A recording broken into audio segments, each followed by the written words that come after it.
सर्व योगी साधकांना माझा नमस्कार। वजनवाढीच्या समस्येने बरेच जण त्रस्त असतात। बरेच काही उपाय केले जातात, परंतु काही केल्या वजन कमी होत नाही। यौगिक मुद्रेमध्ये यासाठी सुद्धा एक मुद्रा सांगितलेली आहे, ती म्हणजे सूर्यमुद्रा। तर याच्यामध्ये आपली करंगळी शेजारचं बोट, अनामिका आणि अंगठा याचा उपयोग होतो। तर हे आपल्याला एकमेकांना जोडायचं नाहीये, तर ही अनामिका आपल्याला अंगठ्याच्या मुळाशी लावायची आहे। म्हणजे इथे पृथ्वी तत्व जे वाढलेलं असतं ते कमी व्हायला मदत होते। तर ही झाली सूर्यमुद्रा। याच्यामुळे वजन कमी व्हायला मदत होते। हे आपण 40 ते 45 मिनिटं करू शकतो।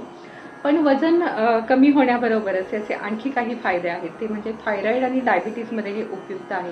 तसेच सर्दी खोकला झाला असेल, कफ वाढला असेल तर ते दूर करण्यासाठी उपयुक्त आहे। जठराच्या समस्या, पोट साफ होणं यासाठी उपयुक्त आहे। फोकस वाढवणं, मानसिक स्थिरता आणि आत्मविश्वास वाढवण्यासाठी सुद्धा ही मुद्रा उपयुक्त आहे।